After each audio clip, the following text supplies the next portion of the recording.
በአንድ በኩል ከፌዴራል መንግስቱ ጋር ከባድ የፖለቲካ ውዝግብ ውስጥ የገቡት ዶክተር ደብረጽዮን ገብረ ሚካኤል በጀት አጽድቀናል እያሉ ነው። በሌላ በኩል ደግሞ በአፍሪካ ቀንድና በአባይ ወንዝ ዙሪያ ግብፅ እያደረገች ያለችውን የዲፕሎማሲ ሴራ የሚያጋልጥ ጠንካራ ምላሽ ከኢትዮጵያ በኩል ተሰንዝሯል። ሰላም ጤና ይስጥልን ውድ የብስራት ሚዲያ ቻናል ቤተሰቦች እንደምን ከርማችሁ? ዛሬ በሀገራችን የፖለቲካ ምህዳርና በሀገሪቱ የዲፕሎማሲ ፍጥጫ ዙሪያ ያሉ ሁለት ትልልቅና አነጋጋሪ ጉዳዮችን ልንዳስላችሁ ቀርበናል። ወደ ዝርዝር መረጃዎቹ ከመግባታችን በፊት ለቻናላችን አዲስ ከሆናችሁ ሰብስክራይብ በማድረግ እንዲሁም የደውል ምልክቷን በመጫን ቤተሰብ ይሁኑ። መረጃውንም ከወደዳችሁት ላይክ በማድረግ ለሌሎች እንዲደርስ አግዙን እያልን በቀጥታ ወደ ዝርዝር መረጃውን እናልፋለን። ውድ ተከታዮቻችን የመጀመሪያው መረጃችን የሚያተኩረው በትግራይ ክልል ወቅታዊ የፖለቲካና የበጀት ውዝግብ ላይ ነው። በፌዴራሉ መንግስት ህገወጥ ተብሎ የተፈረጀውን የክልሉን ምክር ቤት መልሰው የጠሩት እነ ዶክተር ደብረጽዮን ገብረ ሚካኤል ለ2019 የበጀት ዓመት የሚሆን የ65 ቢሊዮን ብር በጀት ማጽደቃቸውን ይፋ አድርገዋል። ይህ ውሳኔ ግን በርካታ ጥያቄዎችንና የህግ ውዝግቦችን አስነስቷል። እዚህ ጋር ዋናው ነጥብ ይህ በጀት የፌዴራሉ መንግስት ለትግራይ ክልል ከመደበው 31.335 ቢሊዮን ብር የድጎማ በጀት ጋር የሚቀናጅ ነው ወይስ በራሱ የሚቆም የሚለው ጥያቄ ትልቅ ቦታን ይዛል። እንደሚታወቀው በኢትዮጵያ የፌዴራሊዝም ስርዓት ውስጥ ክልሎች የራሳቸውን ገቢ ከመሰብሰብ ባለፈ ከፌዴራል መንግስት የበጀት ድጎማ ያገኛሉ። ለዘንድሮ የበጀት ዓመት የፌዴራል መንግስቱ ለ12 ክልሎች እንዲሁም ለ2 ከተማ አስተዳደሮች ከግማሽ ትሪሊየን ብር በላይ መደብኩ ሲል ለትግራይ ክልል 31 ቢሊዮን ብር ገደማ መድቧል። ነገር ግን በነ ዶክተር ደብረጽዮንና በፌዴራሉ መንግስት መካከል ያለው የፖለቲካ ግንኙነት እጅግ እየሻከረ በሆነበት በዚህ ወቅት ይህ በጀት እንዴት ሊተገበር ይችላል?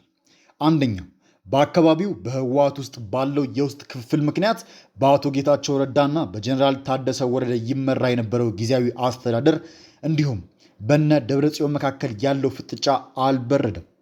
ህወሓት የጊዜያዊ አስተዳደሩን ስልጣን በኃይል ያስወገደበትና ከፌዴራል መንግስት ጋር ያለውን ግንኙነት የተቋረጠበት ሁኔታ ነው ያለው።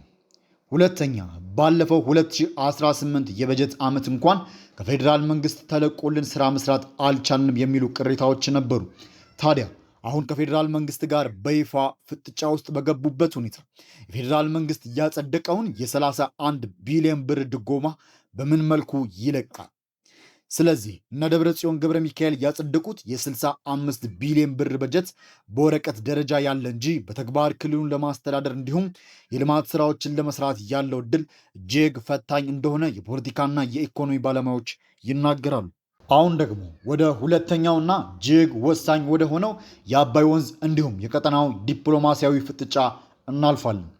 በቅርቡ የቀድሞ የትግራይ ጊዜያዊ አስተዳደር ፕሬዝዳንትና በአሁኑ ወቅት የጠቅላይ ሚኒስትሩ የምስራቅ አፍሪካ ጉዳዮች አማካሪ አቶ ጌታቸው ረዳ በኤክስ ገጻቸው ላይ ግብፅ በአባይ ወንዝና በአፍሪካ ቀንድ እያካሄደች ያለችውን የዲፕሎማሲ አካሄድ በጽኑ ኮንነዋል። አቶ ጌታቸው በጽሁፋቸው የግብፅ ዲፕሎማሲ ዋናው ችግር ታሪካዊ መብት አለኝ በሚል አባዜ ታሪክን፣ ሳይንስን፣ ኢንጂነሪንግን እና ጂኦግራፊን ወደኋላ ለመጠምዘዝ መሞከሯ ነው ብለዋል። ይህ ጠንካራ ምላሽ የተሰጠው ግብፅ በአፍሪካ ቀንድ አካባቢ በተለይም በሶማሊያና በኤርትራ በኩል ኢትዮጵያን የማግለልና የመክበብ ስትራቴጂ ለመከተል የምታደርገውን እንቅስቃሴ በመቃወም ነው። ካይሮ አሁንም ድረስ 1929ና 1959 የቅኝ ግዛት ዘመን የውሃ ስምምነቶችን እንደ ዘላቂ መብት በመቁጠር የላይኛውን ተፋሰስ ሀገራትን በተለይ 85% የውሃ ድርሻ የምታበረክተውን ኢትዮጵያን ለማነቅ እየሞከረች ትገኛለች።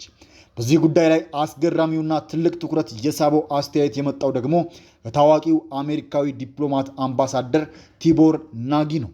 አምባሳደር ቲቦር ናጊ ባስተላለፉት መልእክት ግብፅና ኤርትራ ስለ ቀይ ባህር ደህንነትና ፖለቲካ የመናገር መብት ያላቸው የባህር ዳርቻ ሀገራት በመሆናቸው ብቻ ነው የሚሉ ከሆነ በዚሁ ህጋዊ ምክንያትነት መሬት ላይ ስለ ናይል ወይም ስለ አባይ ወንዝ አጠቃቀም የመወሰን መብት ደግሞ የወንዙ መነሻ የሆኑት ሀገራት ብቻ መሆን አለበት ሲሉ የካይሮን ድርብ መመዘኛ አጋልጠዋል።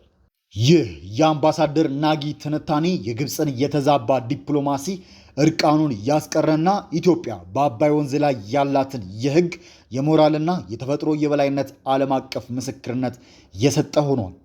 ግብፅ በቅርቡ በሶማሊያ ወታደራዊ ስምምነት በማድረግ እንዲሁም በቀይ ባህር ዙሪያ ህብረት በመፍጠር ኢትዮጵያ ላይ ጫና ለመፍጠር ብትሞክርም የኢትዮጵያ አቋም ግን ያልተቀየረና ከተፈጥሯዊ ሳይንስ ጋር የተጣጣመ መሆኑን ዲፕሎማቶቻችንና ዓለም አቀፍ ተንታኞች እያረጋገጡ ይገኛሉ።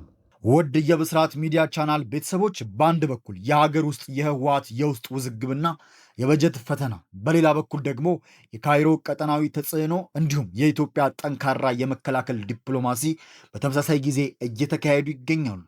እነ ደብረጽዮን ገብረ ሚካኤል ያጸደቁት 65 ቢሊዮን ብር በጀት የትግራይን ህዝብ ችግር ይፈታል ወይስ የፌዴራል መንግስቱ ውዝግብ ያባብሳል? ግብፅስ በአፍሪካ ቀንድ የምታደርገውን እንቅስቃሴ በኢትዮጵያ ጽኑ አቋም ፊት ምን ያህል ሊቀጥል ይችላል? እናንተስ በዚህ ጉዳይ ላይ ምን ታስባላችሁ? ሀሳብ አስተያየታችሁን በኮሜንት መስጫው ላይ ጻፉልን። ቪዲዮን ወይም ደግሞ መረጃውን ከወዳችሁት ላይክ እንዲሁም ሼር በማድረግ አዳዲስ መረጃዎች በፍጥነት እንዲደርሳችሁ ደግሞ ሰብስክራይብ ማድረጋችሁን እንዳትረሱ እያልን በሌላ አነጋጋሪና ወቅታዊ መረጃ እስከምንገናኝ ድረስ ሰላም ቆዩ። ሰላም ለሀገራችን ይሁን።